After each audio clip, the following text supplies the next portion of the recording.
and welcome to another edition of Critical Q&A, the show where I answer your questions based on what you've left for me in the comment section of my Q&A videos or have sent to me by email at askchrisshelton@gmail.com. I wanted to put in a quick plug at the beginning of the show here for a recent series of interviews that I've been doing, or conversations or discussions with my mom. We just released part 3 this last week, which I consider is one of the most important and also personal videos I think I've ever made. And I want people to see it. It's about an hour long, this third part, and it is about disconnection, and it's about how me and my mom successfully did not get disconnected. I don't think that side of the story is really told often enough, or really much at all. There's tons and tons of stories of disconnection, tragic stories out there about the shunning that Scientology does. But there are people, I think, I'm one of them, who succeeded in not getting disconnected from their family. I lost a lot of people when I left Scientology, including a fiance and friends that I'd had for decades. So it was no walk in the park for me to leave Scientology, and I don't look at it as some big success. But I do consider it a big success, and I'm very thankful that I still have my family. And we talk about that, my mom and I do, in this interview, and we go into a lot of information about that. So if you haven't seen that, check it out. And also, just going to plug my Sensibly Speaking podcast, because that's my forum and opportunity to talk about just about anything, current events mostly, news, topics, but also we do interviews and we do other topical subjects there on that show, and I get a chance to be a critical thinker and put my foot in my mouth and then come back the next week and go, well, I wasn't quite critical enough on that one. And we have a lot of fun with that, and I do that with my friend Ruth McLeod. So anyway, also encourage you to check that one out too. So for this week, let's go ahead and get on with your questions, because I got a few of them to answer this week. Misbehavin'. I notice in these conversations with your mom that your mother's language is still laced with Scientology's, even though she has been away from the church for a long while. I don't get the impression that she has a tendency toward identifying as an indie Scientologist who may still embrace some Scientology principles, and she certainly doesn't seem to want anything to do with the official Church of Scientology. This brings up the concept of recovery in Scientology, not as in recovering from Scientology, but being recovered back into Scientology. I don't think your mom would ever be able to be recovered, but I do believe that people who are still using the language still have some connection with the subject, even though they may not even be aware of it. You have mentioned in the past that recovery was one of your jobs when you were in the Sea Org, and that you were very good at it. Could you explain how you went about recovering people, and more importantly now, how people can best avoid being recovered back into Scientology? Yeah, I was actually really good at recovering people back into Scientology, meaning I would contact people who had left, who had left the church. And I don't mean people who had been declared suppressive, because you don't talk to them. But I mean just people who had been, mainly public people, of course, who had been doing services, auditing or counseling or the classes. And then they just, got fed up with it, didn't want to do it anymore. They didn't accomplish what they wanted to accomplish, or, somebody screwed with them in the wrong way, and they just said, that's enough of this, and they left. And I would go, I'd get lists of these names of these people, because the church keeps records of them, and I would look them up on the internet, or I'd skip trace their numbers or whatever. Somehow I would find them, or find them through friends of theirs who were still Scientologists, who were still around. And I'd somehow try to establish communication with them. And all of this was preceded by a study of their files to find out, not blackmail, but to find out what they were doing that had messed up, that had gone wrong. Because when you're in Scientology and you believe in it, then you think the only reason somebody would leave is because something went wrong, because somebody didn't do Scientology properly on them or with them. And you want to find out what that mistake was or what that error was, and you want to get it fixed. And generally that involves trying to get them to come in to get an auditing session where that can be addressed, their upsets can be addressed, and they can be acknowledged for having had something bad happen to them, and or wrong or whatever, without the church ever actually saying, hey, you know what, we totally were wrong, and now we owe you money or something like that. It doesn't go like that, but it goes in such a way that the person does get acknowledged for something or someone messing up or something like that, and then getting them back on board.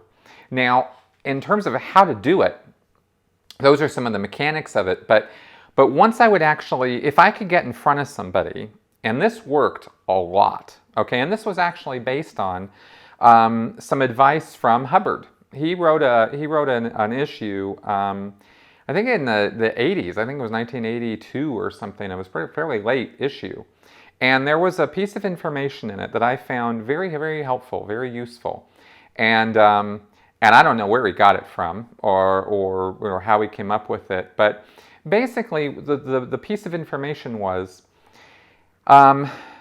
if a person is running into or has decided that they are stopped on something, that they've run into a brick wall and they can't go on anymore, the reason for that is because of a failed purpose. They had some desire, some goal, some purpose they were trying to achieve, and they couldn't make it. They didn't make it, and they gave up. And because they gave up, that's where the stops came from, right? Not the other way around. Not that they got stopped and then they got the failed purpose. It was because all stops, he said, come from the failed purpose. It's a little counterintuitive. And I've found in my working with people and recovering them back into Scientology and in other things too, when I'm just helping friends or helping people out, that actually has some truth to it. And the way I would do it, or the way I would use this piece of information, is I would try to get the person, if I could get them to talk to me at all, I would assure them that I was not there to get any money from them. That was always the very first thing, was I'm not here to get money out of you. I don't care if you pay me a dime. That's not what this is about, right? Because that was always a sore spot for people. So I would be very friendly and I would listen very much to everything they had to say, and I truly was interested in what they had to say, and then I would try to find out. I would try to steer the conversation in a direction where I would find out what was it that they were doing Scientology for in the first place. Why did they get involved? Why did they want to do it? What convinced them to get started?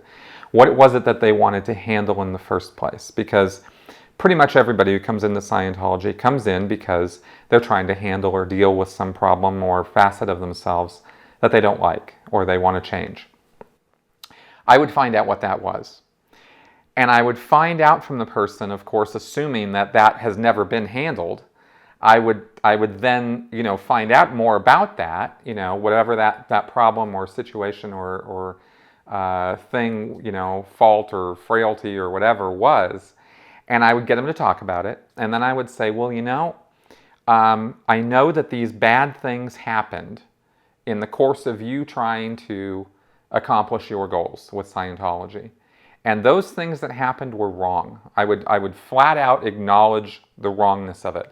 And as a representative of the church and as a Sea Org member, right, I had some clout, and so I would really be acknowledging that was wrong. Sometimes I would just be really blunt about it too, just they'd tell me some things that happened to them. Somebody asked them for too much money. They were coming to their house at 3 a.m, or they got an auditing session and it went really bad, and then nobody said or did anything to fix it, and they just were left in the dumps, right? That kind of thing. I mean, all kinds of things happen to people in Scientology. And I'd say, man, that was just totally wrong. Wow, did we screw up? Holy cow, did we mess up? Right? I would just totally bluntly, I'd just say, I'd just call it. And I would just try to get that elephant out of the room, I would just try to say, yeah, that was awful. Now, once I could get that elephant out of the room, then I would ask them about, the thing they wanted to handle in the first place, whatever that failed purpose, right? What was that purpose that they had? And I would then say, well, look, we can still accomplish that. We can still make that happen, right? We can still do that. You can still achieve blank, whatever it was that they wanted out of Scientology. And odds are, after I had acknowledged that we had screwed up, and after I acknowledged them for, being good Scientologists who wanted to do Scientology and wanted to achieve whatever purpose they wanted to achieve, they could see that I meant what I said, that I was really honest and earnest about getting them back. And and I was very friendly. I never yelled at anybody or anything like that. Then I basically was able to convince them that to give us a second chance, right? And then I would go, to the church where they were going to come back into, and I would set everything up so that they got really Cadillac service when they came in, and they got their auditing session, or they got back in the course room and they continued on with their services, and they had a very good experience with it, when they first came back in. And once that was done, they were back on board, and most of them had money that they had already paid the church for services, so we didn't need to get more money out of them right away, and that was the last thing I was interested in doing. I wasn't one of these, greedy, money-hungry people. My job was to just get the body back in the building, right, and get them back on service. And so that's what I did. And that's how I went about doing it. Now, as far as how you would avoid something like that, one, don't talk to them, because some of them are really good. Two, get educated. Because the ones that I did not succeed with and the ones that I did not get through to were the ones who actually went on the internet, found out what was really going on with Scientology, like for real, and I'd show up and they'd be like, yeah, no, you really don't know what you're talking about, right? And of course I didn't know what I was talking about because I didn't know what they knew. I didn't know about L. Ron Hubbard. I didn't know about his past. I didn't know about the fact he was a pathological liar. I didn't know about all those things. And so because I didn't know, I was able to honestly do my job, right? But once you do know those things, then somebody comes along and tries to sell you the snake oil, and you're not so interested in buying it anymore. So that's the best remedy I can think of to stop a recovery from happening into Scientology, is the truth. So there you go. My Auric. What about if people deliberately want to stay in that state of ignorance for purely egotistical reasons as physical health, well-being, and so on? So I think this question is pretty much addressed to people who are not coming out of Scientology or acknowledging, things they see that they know are not right and things like that. Or, not just, of course, Scientology. This really applies to anything. And this is actually the battle that we have as critical thinkers. Right, is the education of people who don't want to be educated. Critical thinking almost becomes a sales job, of selling somebody the truth. And you almost have to use those kind of techniques in order to get through to people sometimes, because they have these things, these mental reactions to things that we use terms like cognitive dissonance and confirmation bias, and they think with certain logical fallacies, things like this. We use these terms to describe the thought process of basically not wanting to give up on ideas that you kind of know or suspect aren't really true, but you want to hold on to them anyway. That's the push and pull of our emotion versus our intellect, and it's a battle. And I am constantly fighting that, within myself. And I think we all are, I don't think anybody has a monopoly on the truth or on reason or on skepticism. We know that these things exist, and we try our best to live up to our ideals and the rules and guidelines of them. But we all stumble around in the dark with this because we're human, and we have we have these pesky emotions, and we have these beliefs and these ideas that we have that have no real basis in any real fact,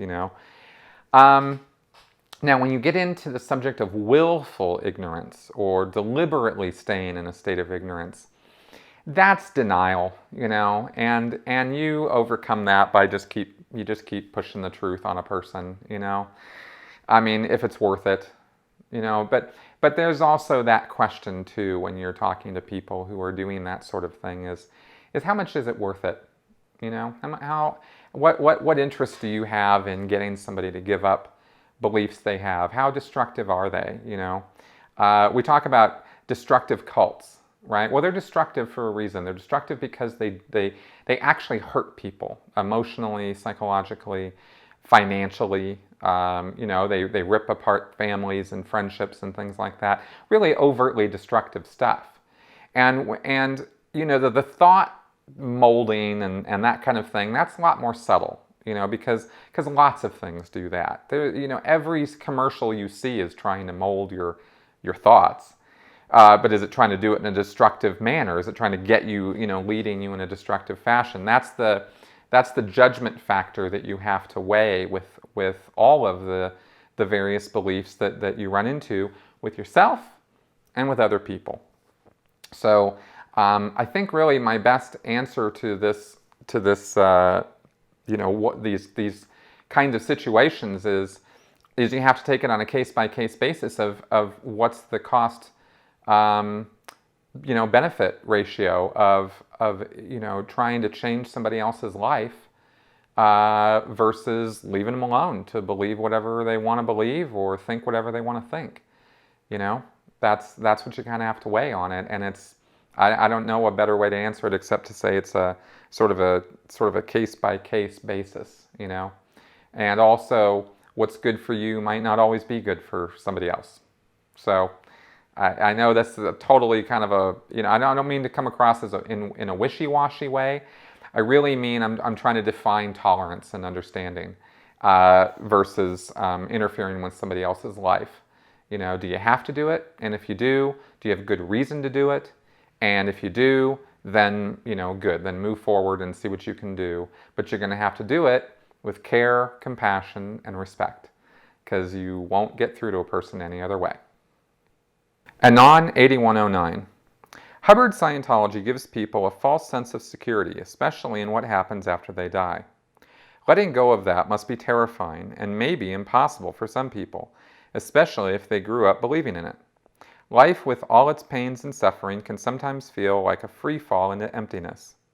Scientology promises that there will be a soft landing, and that provides some comfort to people who believe it.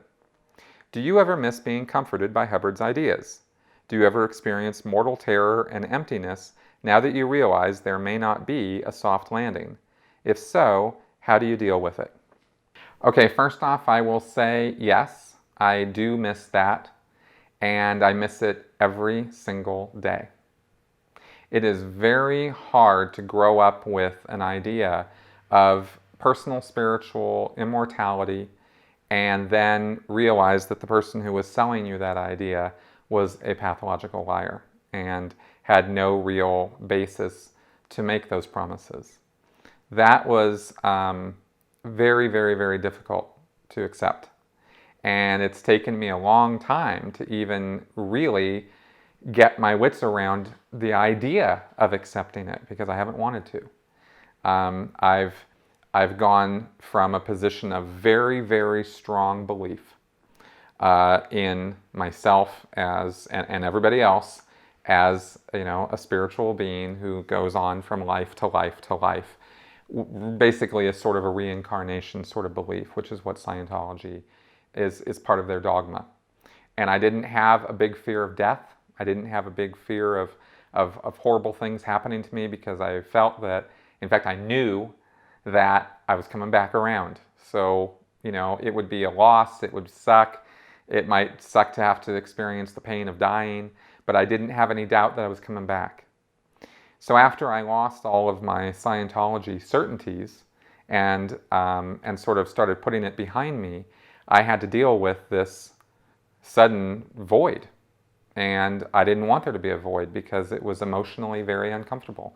And in fact, not just uncomfortable, it was terrifying. And it still is.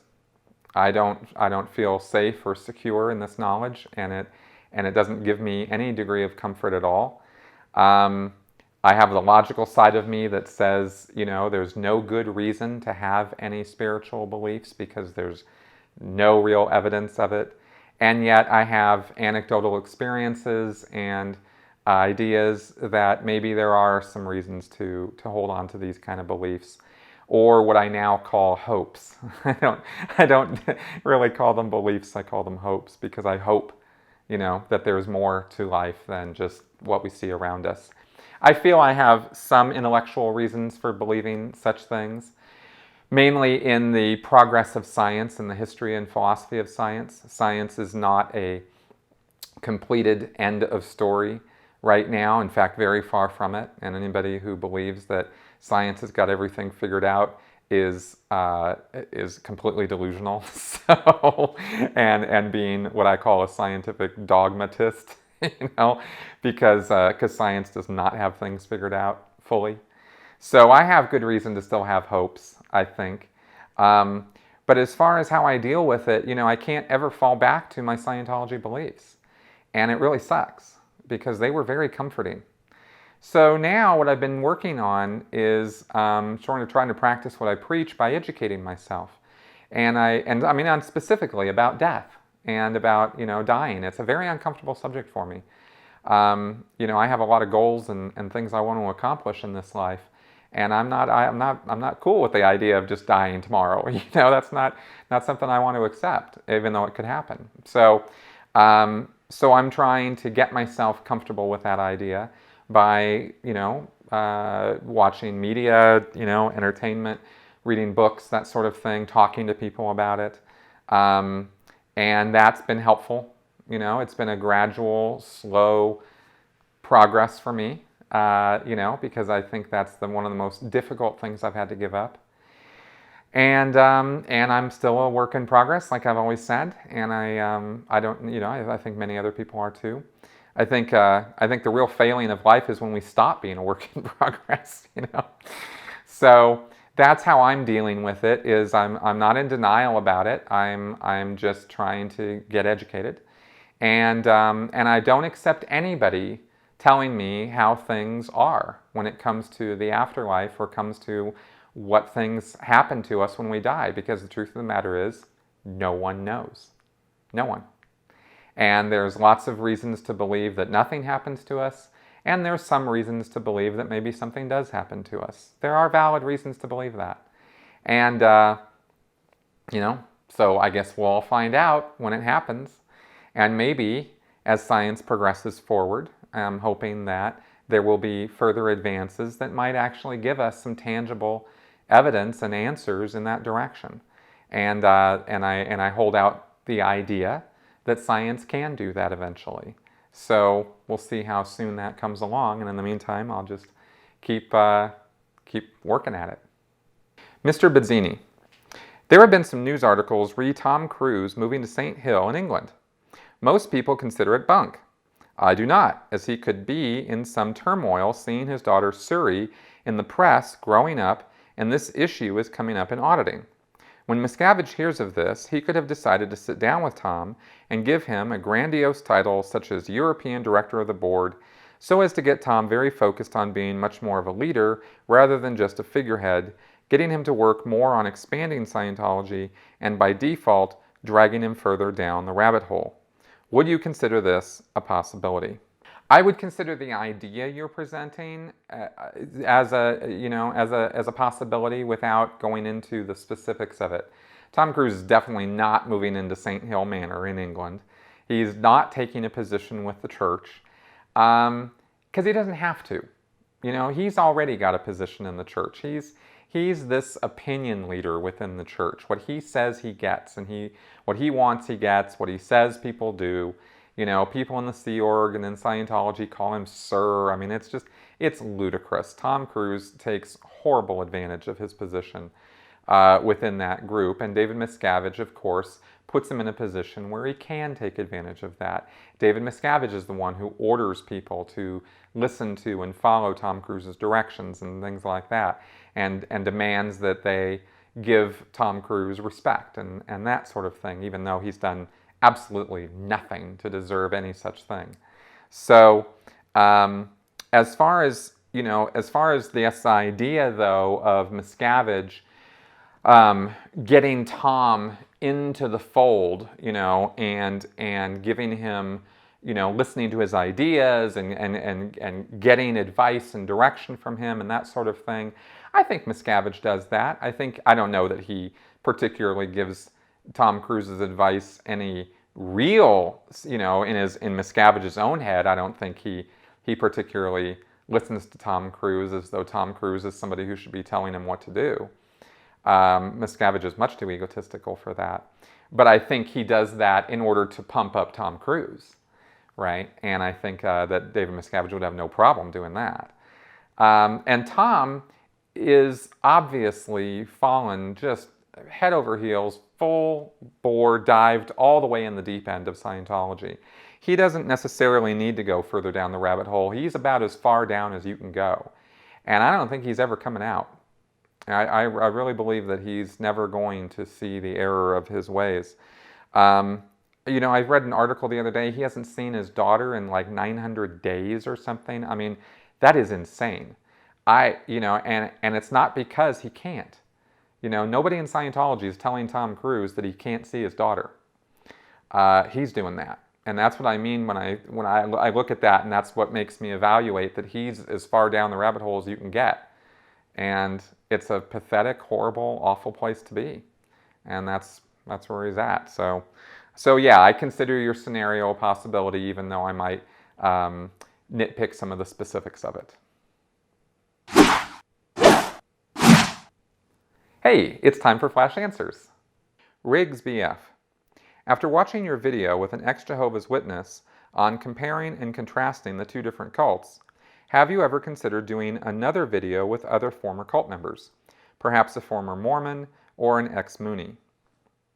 Absolutely, I'd be more than happy to do, and I'm sure in the future I will do, interviews with members of other former members of other cult groups. Definitely. Rob Newbold. For the former members that are blown and outspoken, is it a point of pride that Scientology puts out trash talk about you, or is it something that you worry about? I don't know, maybe a little bit of both, It's certainly within the critics' world, we acknowledge that Scientology is going to do that or could do that. And somehow I've dodged that bullet, and I'm, not upset about that. I don't have any burning desire to be attacked by Scientology. But, it could come any day. And I think I don't know that there's a lot of worry about it, and I don't know that there's a lot of pride in it. I think it's just, Scientology's reactions to what I say are the least important part of what I'm doing with my life. I don't really care what they have to say about what I'm doing, because their opinion doesn't mean anything to me, and I think that really is what it comes down to for me, as far as what Scientology is going to say about me. Niv Tom. Do you believe that if a reform was to happen and the church was turned into a business offering courses and therapy auditing, it could be of help and turn from evil to good, including offering more affordable prices and the cancellation of Sea Org and other draconian management organizations? I think in the past I've said something along those lines, but at this point, no, I don't really think so. Not really. Scientology just needs to go away. Because if you reinvent Scientology into something else, you're just cherry picking from it. Scientology is a thing. It is a destructive thing. It's something that L. Ron Hubbard invented. He wrote all these various issues and rules and guidelines and policies about it, and the whole thing is Scientology. Independent Scientologists cherry pick the parts they like out of it and call it Scientology, but it's not. It's not Scientology what they're doing. Because Scientology is a whole system, and it includes the ethics and the justice and the declares and the suppressive person things and the disconnection and all of that. all of that bad stuff, right? And the Office of Special Affairs and the justice system, all of that is just as much Scientology as the auditing and the classes. It's all one big thing. So, you know, to say that you can strip out the parts that you think are good and that's Scientology, well, okay, but it's not. So, you know, it's something else. And that's why, you know, I think Hubbard called them, you know, squirrels, you know, because they're splinter groups. And, you know, they can call themselves Scientologists, but, you know, I think there's a little bit of denial going on there. So anyway, that's sort of my take on that. All right, and so we have reached the end of another episode. Thank you very much for listening and watching all the way through here. I'm going to be in Los Angeles on May 1st at the Center for Inquiry, and that will be, the link is below, and you can come out and I will do a book signing there, and we will be giving, me and Jamie DeWolf will be doing some speaking, and I think that's going to be a lot of fun. That's on a Sunday morning, afternoon time. So come check that out. And if you haven't done so, go ahead and check out my other videos on this channel. You know, think about subscribing if you haven't, and also check out my book on Amazon.com. Thanks a lot, and I will see you guys next week.